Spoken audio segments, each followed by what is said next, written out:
Hello everyone, welcome back to my channel. तो आज के सेशन में हम सीखेंगे लेव वाइगोस्की की सोशल कंस्ट्रक्टिविस्ट अप्रोच। सो ये टॉपिक जो है ये बहुत इंपॉर्टेंट टॉपिक है for CTET, HTET and all other teaching exams. So let's focus on लेव कंस्ट्रक्टिविस्ट अप्रोच।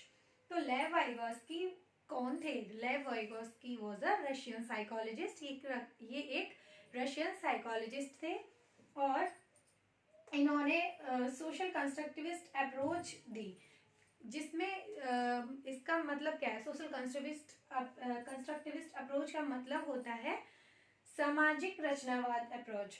तो इसमें क्या है कि जो लर्निंग होगी, जो नॉलेज गेन की जाएगी, वो सोशल इंटरेक्शन के थ्रू गेन की जाती है। तो इसलिए इसमें समाज को ज़्यादा फोकस किया गया है, सामाजिक इंटरेक्शन को ज़्यादा फोकस किया गया है, यानी समाज से मदद लेकर, समाज से जुड़कर जो चीज़ें सीखी जाती हैं वो सोशल कंस्ट्रक्टिविस्ट अप्रोच में आती हैं। लेव वाइगोस्की जो थे इसलिए इस अप्रोच में दो चीज़ों को ज़्यादा इंपॉर्टेंस देते थे। First is society and second is culture. तो सोसाइटी और कल्चर के थ्रू जो लर्निंग होती है वो सोशल कंस्ट्रक्टिविस्ट अप्रोच में आती है। अब जो सोसाइटी होती है वो क्या करती है? सोसाइटी से एक जो डेवलपमेंट है, कॉग्निटिव डेवलपमेंट, यानी ब्रेन का डेवलपमेंट जो होता है किसी बच्चे का, वो होता है। तो वो एक child's development is primarily shaped by society. उनके अकॉर्डिंग, लेव वाइगोस्की के अकॉर्डिंग, जो बच्चे का, चाइल्ड का कॉग्निटिव डेवलपमेंट है वो किसके थ्रू होता है? वो सोसाइटी के थ्रू होता है। वो कॉग्निटिव डेवलपमेंट या ब्रेन जो है वो शेप होता है सोसाइटी के थ्रू। जैसे वो सोसाइटी में इंटरेक्ट करता है, जिस सोसाइटी में वो रहता है, मतलब उसकी सोसाइटी अगर ज़्यादा नॉलेजेबल, ज़्यादा अच्छी, वेल अवेयर सोसाइटी है, then the child will also be aware and knowledgeable। और अगर चाइल्ड स्ट्रगल की लाइफ में है, पेरेंट्स स्ट्रगल में है, या उसकी अगर थोड़ी सी प्रॉब्लमेटिक है, then the child will also develop according to that situation। so society का इम्पैक्ट हो गया, तो उसी तरीके से कल्चर का भी चाइल्ड पर होगा, उसकी कॉग्निटिव डेवलपमेंट और उसकी सारे ब्रेन की डेवलपमेंट पे सोसाइटी, उसी तरीके से कल्चर का डेवलपमेंट होगा। लेव वाइगोस्की के अकॉर्डिंग लैंग्वेज भी एक बहुत इंपॉर्टेंट रोल प्ले करती है किसमें? उन्होंने लैंग्वेज को बोला हुआ है रूट ऑफ ऑल लर्निंग। सारी लर्निंग की जड़ क्या है? लैंग्वेज, भाषा है। भाषा के थ्रू ही आप कम्युनिकेट करते हो, और अगर कम्युनिकेट कर पाते हो देन यू कैन। उन्होंने उसको, लैंग्वेज को, भाषा को रूट ऑफ ऑल लर्निंग बोला है। इसके बाद लेव वाइगोस्की का सबसे इंपॉर्टेंट जो कॉन्सेप्ट है वो है ZPD. ZPD is what? ZPD होता है जोन ऑफ प्रॉक्सिमल डेवलपमेंट। तो जोन ऑफ प्रॉक्सिमल डेवलपमेंट क्या होता है?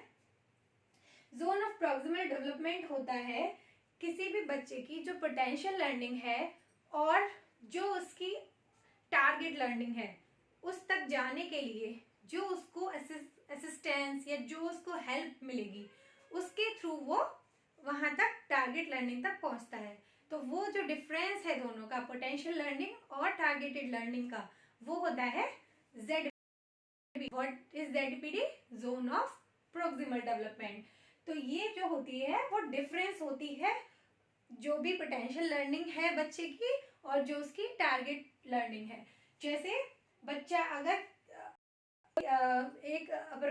एक चीज जानता है, सीखा हुआ है कि वो मतलब उसको कोई चीज आती है, यानी एक जोन है जिसमें बच्चे को student can do without help. कोई चीज बच्चा बिना किसी की हेल्प के कर पा रहा है, और क्या है? जब उसको असिस्टेंस मिलता है, student can do with help, तो वो चीज वो असिस्टेंट के थ्रू कर सकता है। तो ये चीज होती है जेडपीडी। और ये जो थर्ड सर्किल है, बियॉन्ड द स्टूडेंट एबिलिटी, वो डिफाइन कर रहा है ऐसे काम जो बच्चे की एबिलिटी से बाहर है। तो इन दोनों का जो डिफरेंस है वो होती है जेडपीडी, यानी जो काम वो कर ही नहीं पा रहा है, बियॉन्ड द एबिलिटी है, और जो काम वो कर पा रहा है, तो इसके बीच में क्या है? ये ऐसा काम जहां पर लर्निंग हैपन हो रही है, लर्निंग इज हैपनिंग हियर, कहाँ पर, वेयर, ZPD में, जहाँ उसको असिस्टेंस मिल रहा है, जहाँ उसको मोटिवेशन मिल रहा है, जहाँ वो चीजें हेल्प के थ्रू, किसी भी हेल्प के थ्रू वो कर पा रहा है, तो वो हो गई ZPD। Now let's learn about scaffolding. Scaffolding होता है हिंदी में मचान या ढांचा। तो स्कैफोल्डिंग को डिफाइन करते हैं तो वो होती है टेम्परेरी हेल्प। टेम्परेरी हेल्प मतलब कुछ समय के लिए जो हेल्प बच्चे को प्रोवाइड की जाती है या कोई लर्नर को कोई टेम्परेरी हेल्प दी जाती है, वो होती है स्कैफोल्डिंग। तो स्कैफोल्डिंग में जो टेम्परेरी हेल्प होती है वो किसके थ्रू दी जाती है, वो दी जाती है MKO के थ्रू। MKO क्या है, MKO है मोर नॉलेजेबल अदर। ऐसा कोई पर्सन जो कि उसके ऊपर है, मतलब उससे ज्यादा नॉलेजेबल है, ज्यादा उससे अपग्रेडेड है, मतलब उसमें ऐसा नहीं है कि मतलब उसके टीचर या उससे बड़ा उस पे पोस्ट वाला बंदा होगा। MKO में उसके पीयर्स भी हो सकते हैं, उसके मेंटर्स भी हो सकते हैं, और कोई गैजेट या कोई लाइक कोई ऐसी चीज जो उसको सिखा रही है, लाइक कंप्यूटर, वो भी उसको असिस्ट कर रही है। तो MKO में पर्सन भी हो सकते हैं, कंप्यूटर भी हो सकता है, टीचर भी हो सकता है, पीयर भी हो सकता है, मेंटर भी हो सकता है।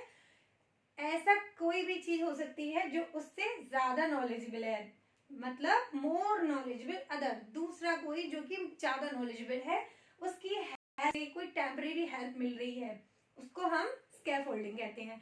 स्कैफोल्डिंग जो टर्म है ये किसने दिया, तो scaffolding term was coined by Jerome Bruner. Jerome Bruner ने स्कैफोल्डिंग का कॉन्सेप्ट या टर्म दिया था। तो इसमें ज्यादा इंपॉर्टेंट बस यही टॉपिक है, MKO, स्कैफोल्डिंग, ZPD, और इसका समरी है कि लेव वाइगोस्की कौन थे, एक सामाजिक रचनावाद या सोशल कंस्ट्रक्टिविज्म पर बिलीव करने वाले साइकोलॉजिस्ट थे। तो इसमें सारी चीजें यही है। So that's all for today, thank you so much.